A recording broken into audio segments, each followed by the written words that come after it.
વામન બંધુ ફાઉન્ડેશન દ્વારા 13મો સમૂહ લગ્નોત્સવ સંપન્ન।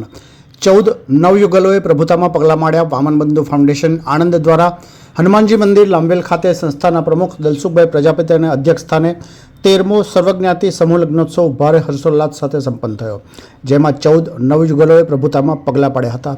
આ પ્રસંગે સંતરામ મંદિર કરમસદના મહંત પરમ પૂજ્ય મોરારીદાસજી મહારાજે આશીર્વચન આપતા સંસ્થાની પ્રવૃત્તિની સરાહના કરતા જણાવ્યું હતું કે વામન બંધુ ફાઉન્ડેશન એટલે દલસુખભાઈ પ્રજાપતિ આ સંસ્થાને અનેક મુશ્કેલીઓનો સામનો કરી આજે વટવૃક્ષ બનાવ્યું છે। તેમણે નવયુગલોને સંપ હળીમળી રહેવાનું જણાવ્યું હતું।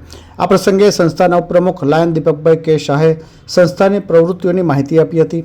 કાર્યક્રમના મુખ્ય મહેમાન દિનેશભાઈ સી પટેલ વાસદ USA, અમરદીપ યુવક મંડળના શ્રીમતી કામિનીબેન દિલીપભાઈ પટેલ, અતિથિ વિશેષ શાંતિકાકા સામાજિક કાર્યકર, ચંદ્રવદન મણિભાઈ પટેલ ભાદરણ USA, દિલીપભાઈ પટેલ, પલ્લવીબેન ઉમેશભાઈ પટેલ, નિખિલભાઈ કાંતિભાઈ પટેલ, સલાહકાર સભ્ય શંકરલાલ મંડોરા, કૃષ્ણકાંત શાહ, નિવૃત્ત income tax officer doctor Bhikhubhai Prajapati, Sunilbhai Patel, મોગરીના પરમ પૂજ્ય મોરારીદાસજી મહારાજ, દલસુખભાઈ પ્રજાપતિ અને લાયન દીપકભાઈ શાહે ઉપરણાથી સન્માન કર્યું હતું।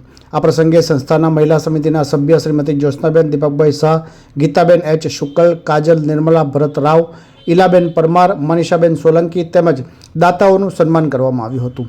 સંસ્થા દ્વારા નવયુગલોને સોના ચાંદીના ઘરેણાં તેમજ કરિયાવર આપવામાં આવ્યું હતું। સલાહકાર સભ્ય રાવજીભાઈ ભોઈનું પણ સન્માન કરવામાં આવ્યું હતું। ये है हलचल टीवी नेटवर्क और आप देख रहे हैं हलचल टीवी न्यूज। हर हलचल पर नजर, हर हलचल की खबर।